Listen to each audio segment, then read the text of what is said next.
So if you're 13 and under, turn off the fucking video right now.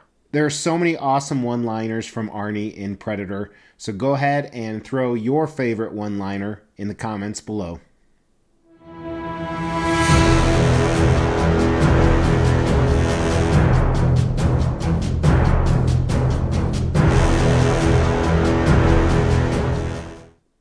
I'm Mr. X, this is the Extreme Channel, and I am reviewing Sideshow Collectibles Dutch premium format from the Predator 1 movie, the one that started it all. And I purchased him because I got a fantastic deal, and Alien and Predators, as you guys may or may not know, are some of my endgame stuff. And I review every piece that I get in, whether it's new or old, because it is new to me. And before we get started, I want to let you guys know, I can't tell you how much I do appreciate you guys watching, you guys commenting, you guys interacting. However, probably my biggest pet peeve as a YouTuber is when people message me on, other platforms or on YouTube, and they ask a question that I clearly answered in the video. First, I don't make a lot of money for doing this. I actually lose money. But if you're not even going to take time to watch the video, I'm not a free source of information. So just watch the frickin' video. Hashtag over. It's my biggest pet peeve as a YouTuber, though. Remember that. So this is, as I said, made by a company called Sideshow Collectibles. They're probably the world's largest statue manufacturer and distributor.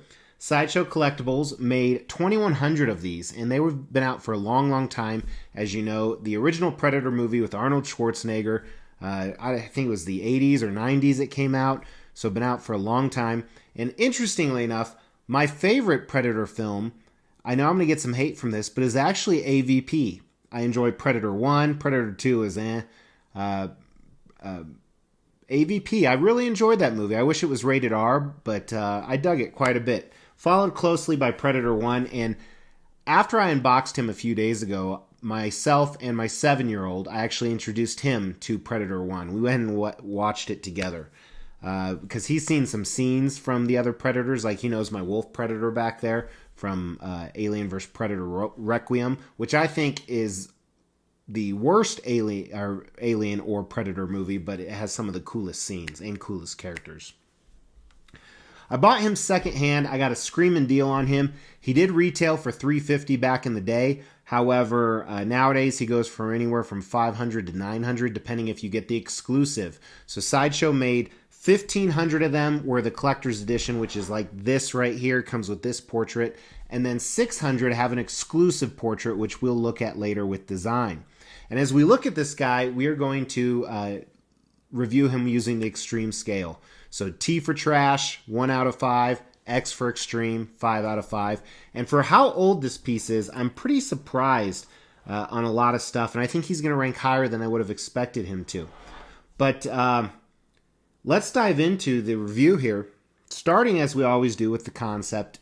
And at the end, I'll show you a picture of what he's going to look like. He's going to be right behind me with the Predator pieces, obviously. But this was kind of a no-brainer. This is a character from a movie, so let's make sure the concept follows that. And I don't think they failed by any means.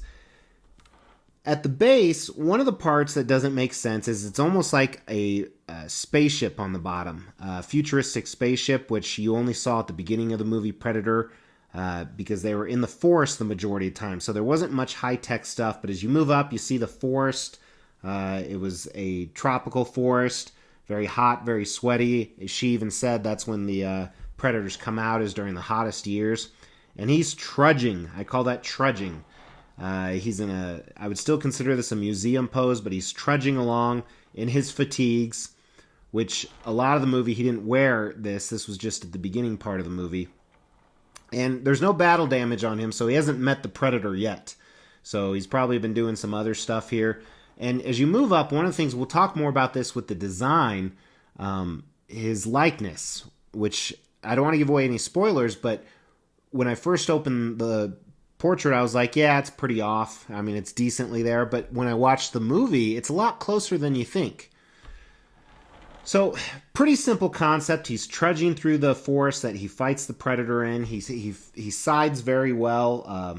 positions very well against their jungle predator maquette other than the scale, because one thing I forgot to mention, this is quarter scale, so he's 1/4 the size of what he would be in real life. Speaking of which, we did forget the dimensions, and when I say we, I mean you and me, because you should have reminded me, you sons of bitches. But it is about 10 inches deep. I assume the width is the same because it's a circle. Just circle. What movie is that from? And he is just under 20 inches tall. So I think the concept is nice. It's kind of boring, but it matches the movie, so let's give it a V right in the middle. It's a very nice concept. Makes sense. They hit the character right. Let's talk about the design. On the design, very easy to put together. He's got a base. He has 2 plants that are put in there and through keys. He is one piece minus his portrait and his hands. And one really unique thing, his gun actually is connected to his hands. So the way they did that, let me see if I can show you guys right here without breaking anything. Oh. So the barrel of his gun on this hand right here. So I thought that was pretty clever actually. And you can't tell that it is 2 separate pieces. Now I got to get it back on camera while you guys are watching me. I don't have a problem when people watch me in the bedroom, but putting together statues is awkward.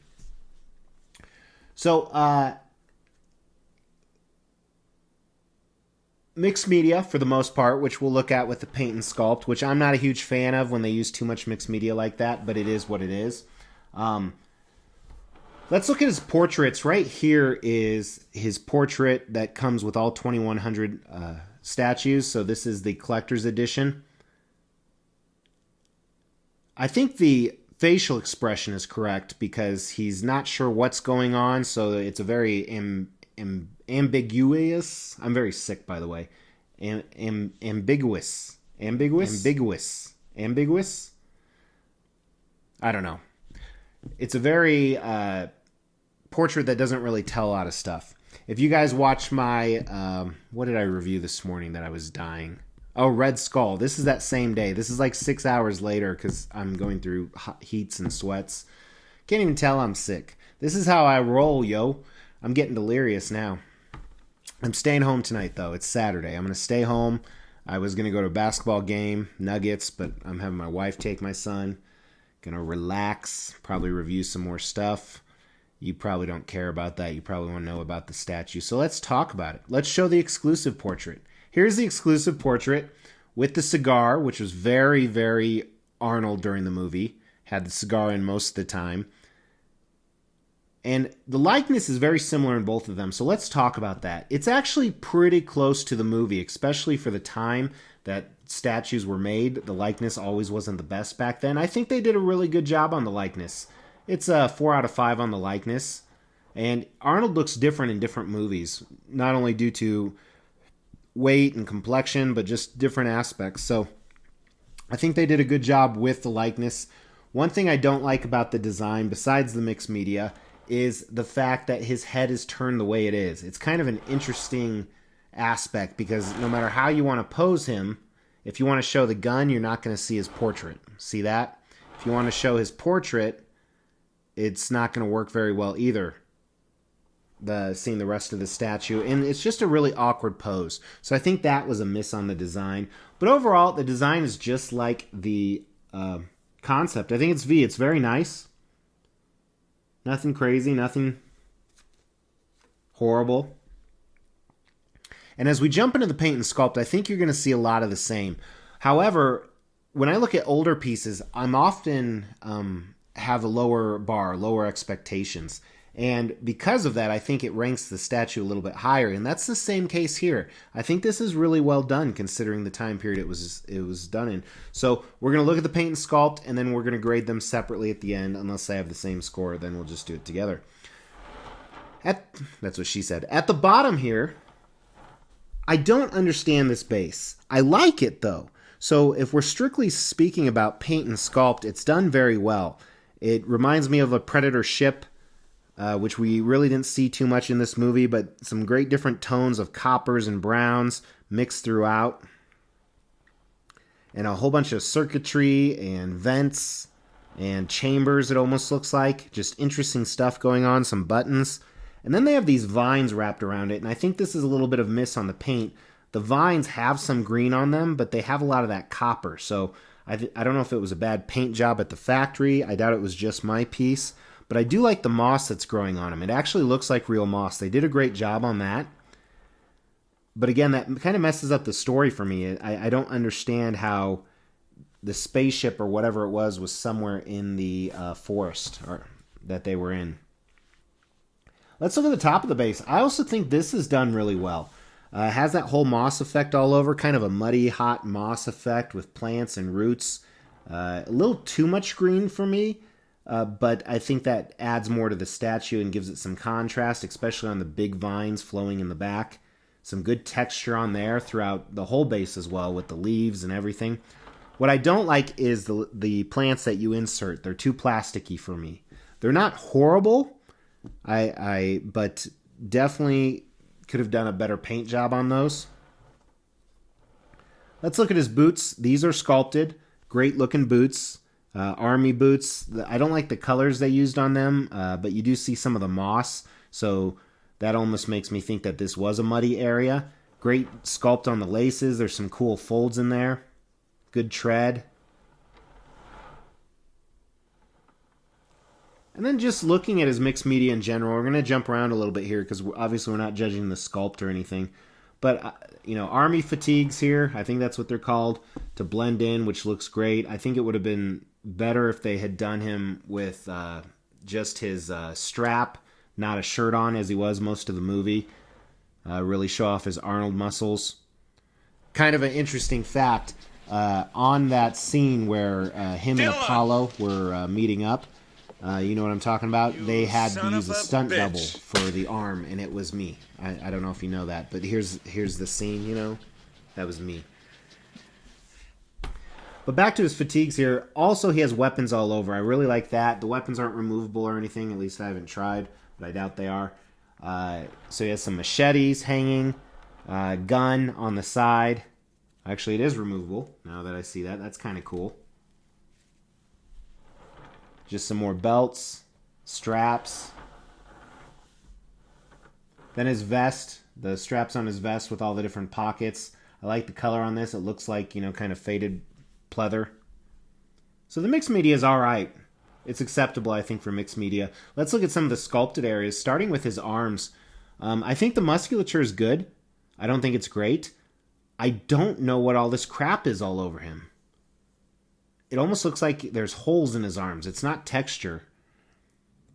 And I don't know if that's the paint or the sculpt or the print or what that is, but that's a big miss. You do see some...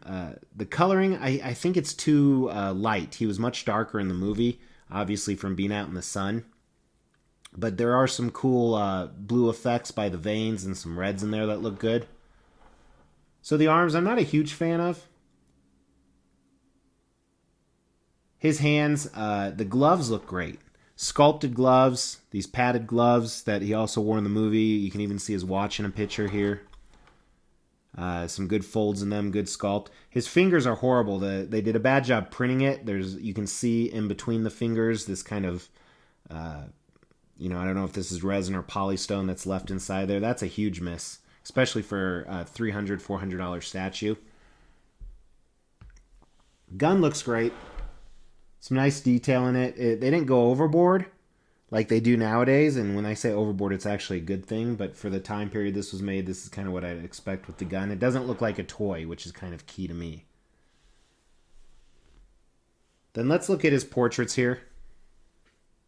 First, this is the collector's portrait. And I'm not talking about the likeness here, but the paint and sculpt is done really well. I love the haircut, the different colors in his hair. It's very movie accurate. I wondered how he kept his hair like that throughout the entire, until he fell in the water. It just looked perfect the entire time. And then I want to look at the paint on his face. You see some subtle camouflage, and it's just like it was in the movie. And then some reds in there, which is interesting, which I think that adds to the action, the climax of the movie. The eyes look fantastic too. They look real, piercing. They sculpted his eyebrows, the expression on his face, and then this 5 o'clock shadow, which he had throughout the entire movie too, sculpted on, tons of detail. I like the coloring on it. This is a great head sculpt. And the paint did a great job too. The only thing I guess I'd criticize with the paint is some of those reds in there. It's a little too much red, but I understand why. I think I understand why they did it. Even around his lips, lip color could have been a little bit more pink tones. And then switching to his exclusive head, it's almost the exact same sculpt and paint, with the exception of the obvious cigar and then his lips curling around it. One negative part, and I don't know if you can see it on here, but just like his fingers, it's a bad print on the inside of his mouth. Apparently he has a hymen. Yeah, I said it. A hymen inside of his mouth. Maybe he's a virgin. He's never sucked any dick. I don't know. See, you should have listened to the disclaimer at the beginning of the channel. But I'm very happy I have him, man. I bought him on an impulse because someone had him for a fantastic deal, and I looked on eBay, and it was selling for 250 plus more than the person was selling him for. So I figured, get him in. Predator is going to be a collection you have forever. Get him in. See if you like him. If you like him, keep him for I don't know how long. And if you don't, resell him and make $100. I'm not a flipper, but I will go sell stuff for market price. But I do like him, and I'm planning on keeping him for a while. They did a great job on this on some of this stuff. So let's rate that actually. With the paint, honestly, it's almost a V, but not a V, a W. It's almost a rail, a 4 out of 5. But some of the issues with the arms, I think that throws it down, and too much red on the face. So it's a V. It's a very nice on the paint. The sculpt, other than the plants, the sculpt's really, it's just like the paint, man. Or woman, or alien, whoever's watching. Then you have the shit like his fingers and the hymen in his mouth. So it's definitely not an X. I'm trying to decide between... actually, you know what? Viewer's choice. What is the sculpt on this? Is it a V or a W? You decide. Put in the comments below. So overall, obviously, going to add it up pretty quick. It's a V statue. It's very nice. And it's a long-loved character. Yeah, those lines, get to the choppa. That's probably my favorite one. He says it twice in the movie, interestingly enough. And when he yelled it, both my wife and I yelled it out at the same time. And she doesn't like horror movies, so I was shocked as shit she knew that. Ooh, this is a great story. So, as you guys know, I took my kids to Disney World a few months ago. And we're sitting in Planet Hollywood, the big Planet Hollywood down there in Disney downtown or wherever the fuck that is. And Sweet Caroline comes on. And all of a sudden, they get to touching you. And my wife and I start singing, and everyone in the restaurant does. And my children look around like, what the fuck is going on? And then, bomp, bomp, bomp. And they just could not believe that everyone was sitting there, packed restaurant, eating their own dinner. And then all of a sudden, they all start singing in unison together. It was really cool. But, yeah. So, if you haven't made any comments, go ahead and do that now. And give me a thumbs up or a thumbs down. But make sure you watch tomorrow, because it's going to be awesome. I don't even know what I'm airing, but I'm sure it will be. Take care.